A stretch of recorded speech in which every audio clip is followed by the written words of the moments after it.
This is Low Growl. I got a story time for you real quick. Actually, it's not going to be quick. The whole video is going to be this story that I'm going to tell y'all. Just kind of catch you up on some things. Approximately 3 months ago, I was at my cousin's house. We was in his garage. He had got a little setup in there. He wanted to learn how to do YouTube. He wanted to have a gaming channel. So I was over there with him, was messing with the PS5, see how to record on it and all that type of good stuff. Suddenly, I get a phone call, and it's my sister-in-law. She says, she's hysterical, crying, and she says, "Brad, go to my house. Please get to my house. Please get to my house." I just said, okay. Hung up the phone, told my cousin to say, "Hey, man, I gotta go." Left the house. She lived fairly close to my cousin's house, so I drove over there, and when I pulled up, I saw an ambulance, a ton of cop cars. I think even a fire truck was there. And of course, my heart dropped. I pulled up where I could, and I got out. I go into the house, my heartbeat going crazy, heart racing. As I approach the door, things get intense, and it's almost like a movie scene where, you know, the sound just kind of fades from the back, and you just wondering like what you're gonna see when you walk through this threshold. I walk in the house, and I see about 4 paramedics. I also see my nephew and his grandma. She was sitting down. He was like kind of kneeling or standing beside her. They saw me, kind of asked me who I was and whatnot. Told them who I was, and was like, "What's going on?" They told me that, well, before they even told me that, the grandma saw me, and she was just like, "Brad, he's gone, he's gone, he's gone." And I was just kind of, I couldn't even process what happened or what I was hearing, because I'm like, he gone. Let me hear what they had to say. So the paramedics told me, like, you know, he passed in his sleep. My mother-in-law passed in his sleep. He had went down, take a nap around, I guess around noon, and his son had went in the room to wake him up. His son is 12 years old. Went in the room to wake him up. He was unresponsive, so he called his mom, and everything kind of happened. It was all a whirlwind. So I kind of broke down a little bit, because I was over, like I couldn't comprehend what was happening and what I was hearing, and that overwhelming sadness of like, did my brother-in-law just die? You know what I mean? And his son was the one that discovered him. So I get I talked to the grandma a little bit, and then she was asking his son, like, did he want to go with her? Because, you know, he wanted to leave the house, but he said he wanted to go with me. So I went outside with him, and one of the people approached me and said, "Hey, you can't leave until the detective comes and speaks with everybody." So he just kind of sat in the car, and I basically, he was sitting in there, the door closed, and I was kind of leaned up against the car, just kind of keeping watch over him, because I know that's what my sister wanted. And so I made sure he got water and everything he needed. I talked to him a little bit. Then my brother-in-law's sister gets there, and she gets hysterical, not belligerent or anything like, "Oh, Lord Jesus," but it kind of was like that, you know. And to see the way people respond to somebody passing, you know what I mean? It's just like, you just talked to him yesterday, and now this person is gone. It's the most unexpected thing, and I know some of y'all can relate. So time passes, and I, you know, get to leave. The detective comes, he talks to the son, and then we get out of there. He wanted to come to my house, so we get to my house, and you know, he just kind of sits down and makes sure he's comfortable. My daughters and everybody, they're all, you know, they had already kind of had their hysterics and crying and stuff like that. And I just came in the house, and my wife and everybody was just kind of talking to me. And I was just kind of like, I don't know. I know you hear this, and it's probably going to sound cliche, but I did feel numb. I didn't feel anything. I just was like in disbelief at what was happening. The other thing was, his wife was in North Carolina, and she had some of our other nephews and nieces had come up for spring break, so she had drove those youngins back down, and the son was at home with the dad and everything, but it was all unexpected. So she has to drive all the way like 5 or more hours from where they were, and her husband's gone, and her kids about by themselves, but they're with me at my house. So she didn't want to go back and live at her house for a while, and I understand, so her and her kids, she got 2 kids, one is 12, the son is 12, and the daughter, I think she's 15.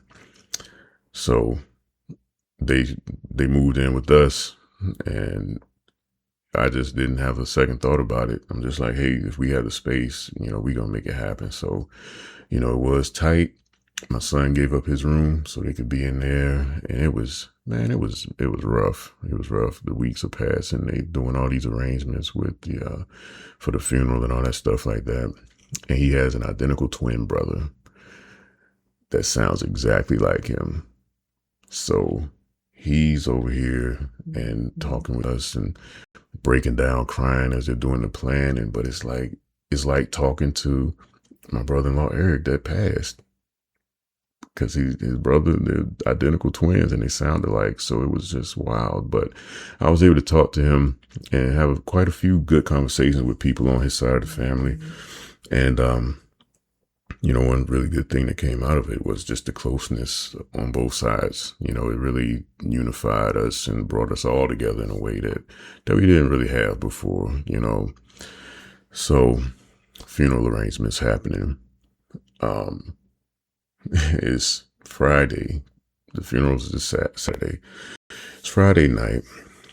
And then suddenly my wife comes and says, Brad, something's wrong with the bathroom downstairs, with the toilet downstairs. Sewage begins backing up out of the toilet. This house that I live in, it was built back before they had those little PVC outlets on the outside of the house, so that if the sewer backs up, it goes outside. This thing all in the bathroom, all manner of foulness. It was so nasty, my God. But I just had to do what I had to do. So I blocked everything off. I went in there. I'm scooping stuff out of the toilet, putting it in a bucket, tried to plunge it. I didn't know what was going on at first, but it was nothing I could do. So I just said, hey, try not to flush the toilet, because it's like a tri-level home. So if you flush the toilet upstairs and things, everything's backing up with every flush downstairs. So it was bad. It was bad. So now I'm stressed out, because I'm like, our house is the place where the funeral is starting. So it's already a lot of people there Friday night, because they were there just to support Brittany and stuff. But now I'm like, man, now I got to kind of quarantine this whole downstairs den living area. Nobody going here use the bathroom. Saturday morning comes. All the people for the funeral that's going to be in the processional, they all meet at the house, or the family, they all meet here, and it's a bunch of people. And I'm just like, man, we can't let anybody keep using the bathrooms, because it's just continuing to back up downstairs. So that's the second crisis. Now, the funeral itself, I was asked to speak at the funeral. I had to speak at the funeral. I needed to do the scripture at the funeral, and I was a pallbearer. And I'm doing all these things, and we're at the funeral, and of course it was packed, because he was a genuinely good guy. This wasn't one of those people that you had to get up and lie about who they were at the funeral. He was a genuinely good family man, hardworking guy. His life revolved around his family, just low key type of dude, really genuine guy. And a lot of people there. It was this church. It was a big church, but the place was packed. I get up there to say my piece, and man, I was breaking down and trying to figure out how to get it together, taking deep breaths and stuff. And I was up there with my other cousin Dominique, but we got through it. Time to go to the grave site. We get there, and in the back of my mind, I'm like thinking about this backup at the house. I'm like, My mind is just in two places, and I'm just like, as soon as I finish here at the grave site, I'm gonna rush home, call some plumbers, and see who can come out to get this thing right.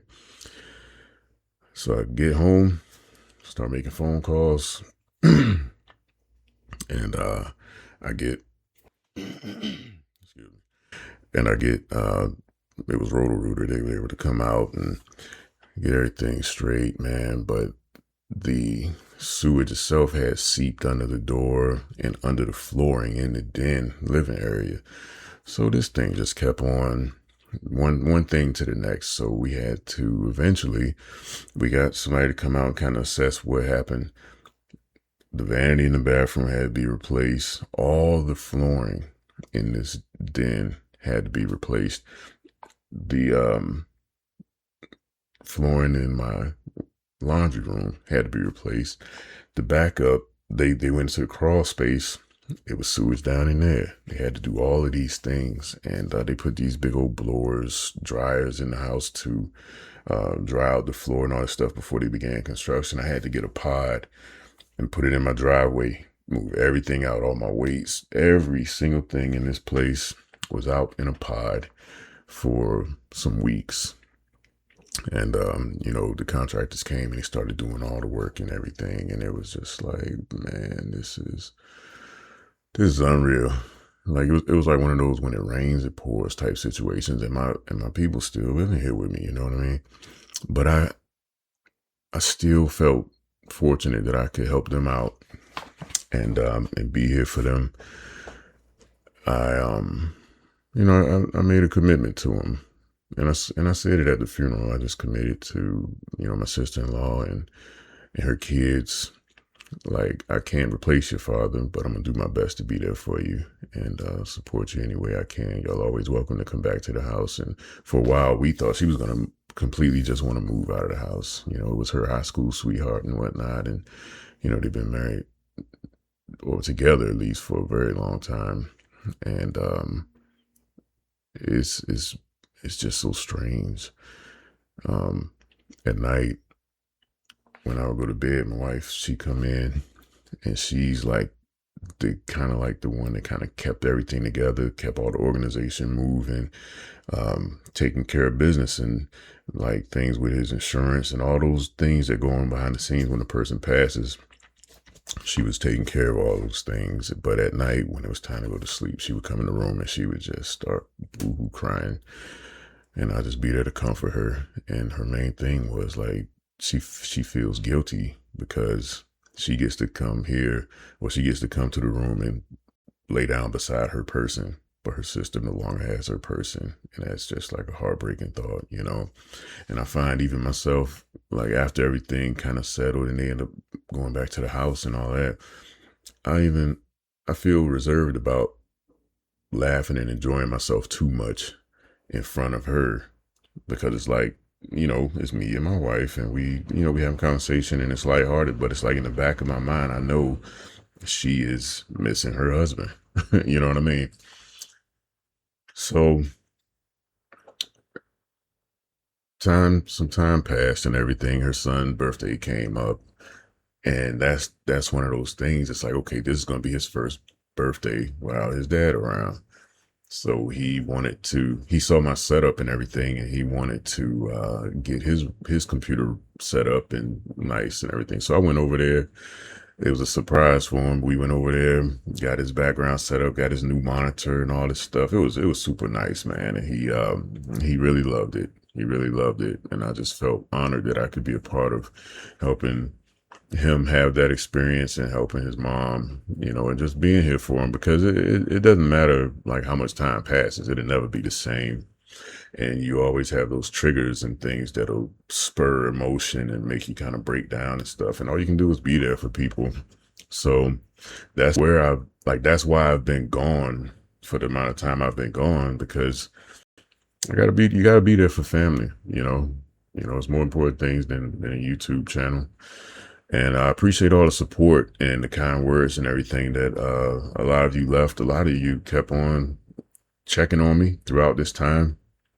I appreciate all the new subscribers. We came up by like 1,000 people. I was like, wow, I'll talk to y'all a little bit more about my background and stuff another time. But I kind of just wanted to do this quick video to kind of catch y'all up on what was happening during my time away. Clearly, you see, I've made some changes, and I got some other projects and things that I'm working on. But I hope you enjoyed it. I hope the story was interesting enough. It's a sad thing, but I feel connected to my people. Y'all good folks, and I appreciate y'all even taking the time to watch. Welcome to all my new subscribers, and we getting rolling. So this is what it is. That's where I've been. That's what I was dealing with. Pray for me and my family. Um, but the best is yet to come. I lost my brother many years ago. I was 19. I'm 45 now. I was 19 going into my senior year in high school, and I lost my brother. So I understand where Eric's brother's, what he's going through, and we just continue to support each other and let him know, like, hey man, y'all not alone. It's a beautiful thing, the union that's happened between the two sides of the family, because before we were kind of separate. It was like we were cordial. There was no beef or anything, but we just didn't hang out and do stuff like that. Now my kids are like really good friends with the kids on that side. They come stay the night over my house, and we played a lot of Plants vs. Zombies and Clue and things over the course of the last few months. And I'm not going to say it was all just gloom and doom. We had some really beautiful moments, important moments that solidify relationships and solidify love and let you know that people are here for you and they care about you. You know what I mean? So that being said, I'm gonna prepare to bring more content to you. Much love to each and every one of you, and I'll see you on the next video.